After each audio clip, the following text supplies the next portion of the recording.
Hey guys, it's Wes with JConcepts. Today, we're going to talk about gas truck tires. Let's get started.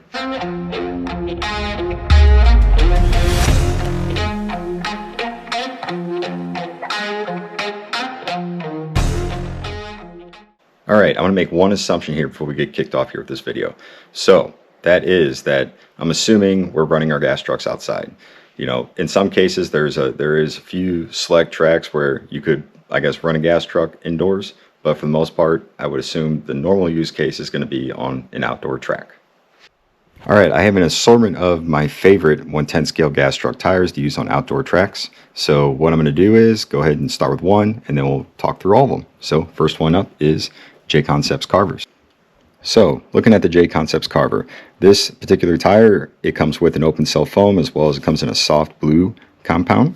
It is directional, so you can mount it either one way or the other. If you're looking at this, the right side of the tire here, usually you're going to mount that to the outside for very loamy conditions, which in my opinion is going to be most of the time on outdoor tracks, or maybe really dusty if you want to count on the front, you know.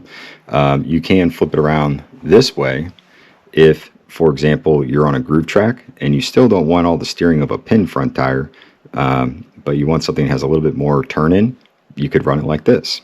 So something to consider. So I always run the open cell foams with these. I guess you could run the closed cells. I think they would probably push a little bit too much for me. So generally it's not recommended to run a combination of open cell and closed cell foams, but for this particular example, I do this, and it seems to work out pretty well for me. So on to the next tire. All right, next tire we're going to take a look at is a JConcepts Goosebump in a green, which is a super soft compound. Like the Carvers, these also come with open cell foams. So usually with the type of track conditions that you would run this tire, you'd probably want to run an open cell foam anyway. So one thing I do want to note on here is you want to punch the holes in the top of the tire, especially for outdoor use, because mud and dust and everything else can get caked in the tire and it can make it really out of balance or heavy. So you want a way to be able to eject that dirt out of there. So punch your holes in the middle of the outside of the tire. You'd usually run this if the track is very loamy. You know, it has a lot of moisture in it. The line is not very clean, or maybe it's like, you know, rooster tail type conditions out there.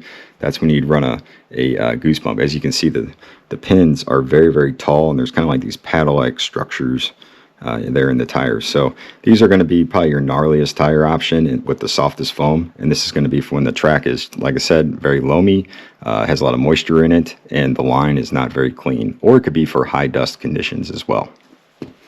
Next, we're going to look at a JConcepts Sprinter for stadium truck. So, like the Carvers, these ones are also directional. As you can see, there's that outside ribbing there in the tires. So this would be my left rear tire in this instance. You want the slants to be kind of facing back, and that kind of generates a little bit more side bite, versus the other way would generate more forward bite. So I guess depending on if you have a lot of side bite traction, in that case, you'd want to flip the tire around. But for most conditions, I mean, at least all of them that I've tested in, I like them in this configuration for the most amount of traction. So when would you run this tire? This is going to be for a very clean racing line. This is in a blue compound, so it is soft, and it does have closed cell foams, which you do need to modify, and I'll walk through that shortly, for the rears at least. This will be when the track has a groove on it. Like I said, usually it's dry track conditions, or it could have some moisture in the dirt, as long as the line is very clean. These do not cut through dust very well. They don't cut through any loam.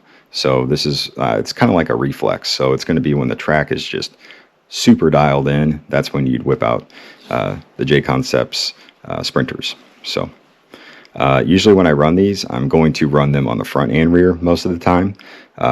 In some cases, I guess if you wanted to calm down the front end and not have as much rotation to kind of keep more control of the rear end, in that case you could run a Carver in the front and a Sprinter in the rear. So on to the next tire.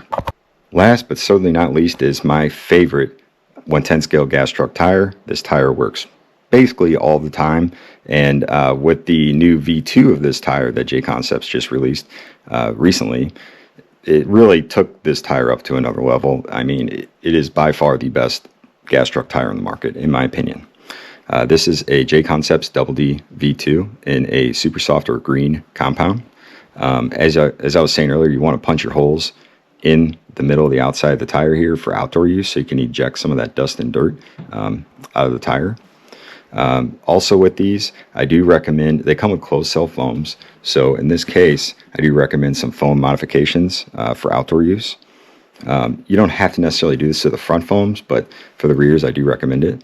So I just punch pretty much my biggest hole setting on my my tire hole puncher, and I put one on each end of each rib, and then I do probably like a medium-sized V-cut on every single rib on the foam, as you can see. So what that does is it just kind of softens up the tire or the foam, so it's not as stiff. After I'm done with this, I go ahead and mount up the tire like this one's mounted up, and I will actually run these on a foam breaker for about 30 seconds per tire. If you're not familiar with the foam breaker, check them out.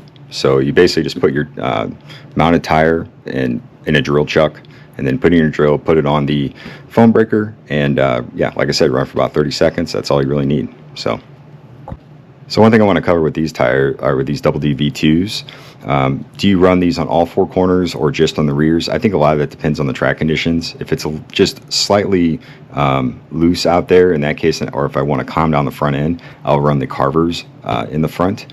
But most of the time, for me at least, I'm usually running these on all four corners because the pin tires up front are going to give you more steering. So with all the rear weight bias and everything, you want to have as much steering as you can because the truck's naturally going to push. So these are really great on the front as well as the rear of your 110 scale gas truck. All right, hope you guys enjoyed that one. If you have any questions, drop a comment below. I'll try to answer them to the best of my ability. And I appreciate the watch. Please like and subscribe if you already haven't. Thanks. I'll see you on the next one.